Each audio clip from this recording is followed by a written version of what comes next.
The question is prove that the curve x is equal to y square and xy is equal to k cut at right angles if 8k square is equal to 1.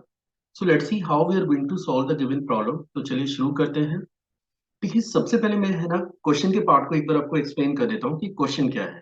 आपको question में दो curve given है जिसमें पहला curve आपके पास है x is equal to Y square और दूसरा कर्व आपके पास है X Y is equal to K. और आपको ये पूछा गया है कि आप जस्ट ये कंफर्म करिए कि इन दोनों कर्व के बिटवीन का एंगल 90 डिग्री होगा अगर 8 के स्क्वायर की वैल्यू 1 के इक्वल है। तो सबसे पहले अपने को ये समझना होगा कि दो कर्व के बिटवीन के एंगल का कॉन्सेप्ट क्या है, मतलब क्या मतलब होता है अगर आप दो कर्व के बिटवीन का एंगल निकाल रहे हैं। तो चलिए पहले मैं वही पार्ट आपको समझा देता हूँ। सपोज आपके पास ये कोई एक पहला कर्व है और ये आपके पास एक दूसरा कर्व है, और इनकेस अगर आपसे ये पूछा जाता है कि आप इन दोनों कर्व के बिटवीन का एंगल निकालिए, तो इसका मीनिंग ये है कि सबसे पहले आप इन दोनों कर्व का पॉइंट ऑफ इंटरसेक्शन निकालिए।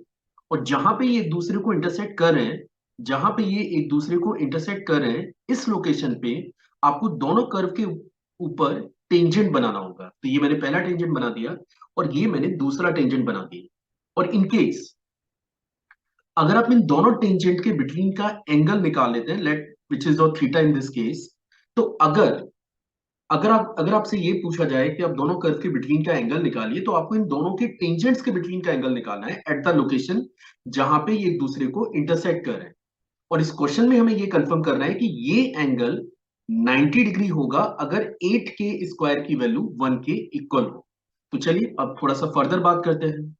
तो देखिए इस क्वेश्चन में है ना अपने को दो चीजें निकालनी होंगी। एक तो इसका पॉइंट ऑफ इंटरसेक्शन हमें चाहिए कि what is actually the point of intersection, और दूसरा पार्ट हमें दोनों के टेंजेंट का स्लोप भी निकालना पड़ेगा। और फिर अपन चेक करेंगे कि अगर m1 इंटू एम टू मतलब दोनों के स्लोप की वैल्यूज का प्रोडक्ट अगर -1 आ रहा है, तो फिर ये दोनों लाइनें आपस में परपेंडिकुलर होंगी। ये आपने कोऑर्डिनेट ज्योमेट्री में पढ़ा होगा कि अगर दो लाइनें आपस में परपेंडिकुलर हैं और एक का स्लोप m1 है और दूसरे का स्लोप m2 है, तो m1 into m2 is always equal to -1। चलिए तो सबसे पहले मैं पॉइंट ऑफ इंटरसेक्शन निकाल रहा हूं। उसके लिए हमें इन दोनों इक्वेशंस को यूज करना पड़ेगा। तो सेकंड इक्वेशन मेरे पास है X Y is equal to K, और यहाँ पे मैं एक्स की value from this data replace कर देता हूं और ये बनेगा Y cube is equal to K, या फिर अपन इसे लिख सकते हैं Y is your K raise to the power 1/3 की। अब ये जो y की वैल्यू है इसे आप इस इक्वेशन में सबमिट करके x की वैल्यू भी निकाल सकते हैं। और इक्वेशन आपके पास है X Y is equal to K, और मैं यहाँ पे x into K raise to the power 1/3 is your k अगर मैं इसे लिखता हूं, तो यहां से x हमें निकल के आएगा k raise to the power 2/3 के। मीन्स लेट अगर मैं इन दोनों कर्व के पॉइंट ऑफ इंटरसेक्शन को p से रिप्रेजेंट कर दूं, तो अपन ने p का इंटरसेक्शन निकाल लिया, मतलब p के कोऑर्डिनेट्स हमने पता कर लिए हैं। जिसका x कोऑर्डिनेट हमारे पास है k raise to the power 2/3 और y कोऑर्डिनेट हमारे पास है k raise to the power 1/3 के। अब दूसरा टास्क, हमें दोनों कर्व के ऊपर जो टेंजेंट्स बने हैं उनका स्लोप निकालना है।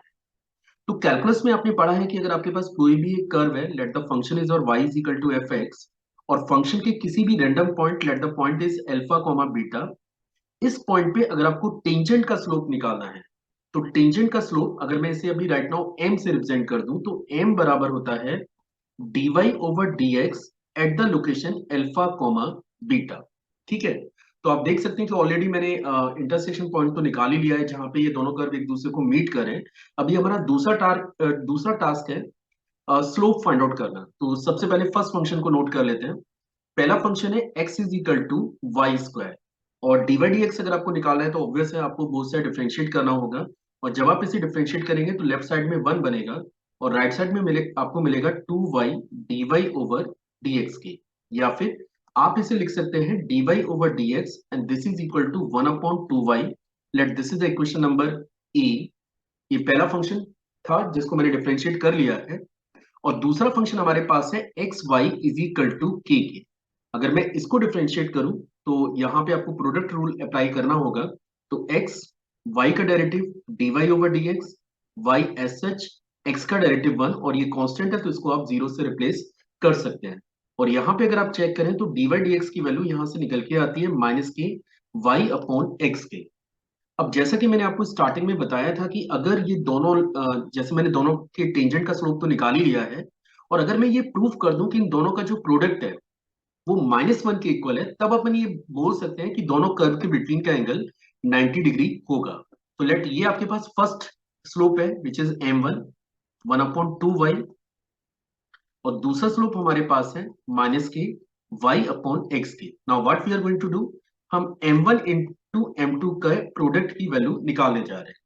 तो ये आपके पास है 1/2y and this is your -y/x के। तो आप देख सकते हैं कि y से y आपका कैंसिल हो रहा है, और ये वैल्यू आपके पास आ गई -1/2x के।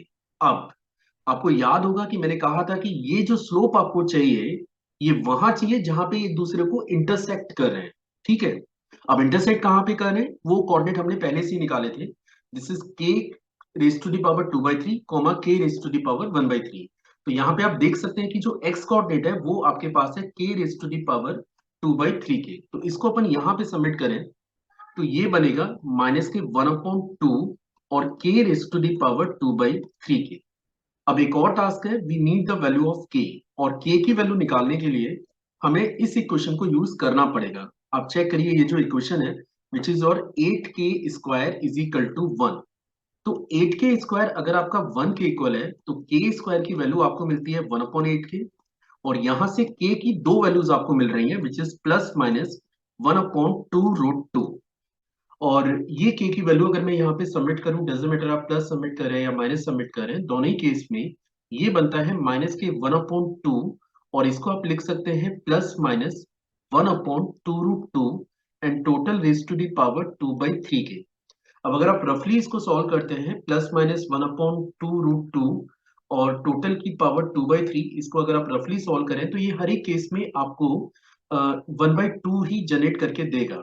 ठीक है, और इनकेस अगर ये वैल्यू 1/2 के इक्वल है तो आप देख सकते हैं कि ये माइनस के 1/2 इंटू 1/2 ये आपका कैंसिल हो गया, और रिजल्ट आपको मिल रहा है -1 के। और जैसा कि शुरू में मैंने कहा था कि अगर मैं ये प्रूफ कर देता हूं कि दोनों के स्लोप के प्रोडक्ट की वैल्यू -1 के इक्वल है, इन दैट केस आप ये क्लेम कर सकते हैं कि दोनों कर्व के बिटवीन का जो एंगल है which is theta, it is equal to π/2।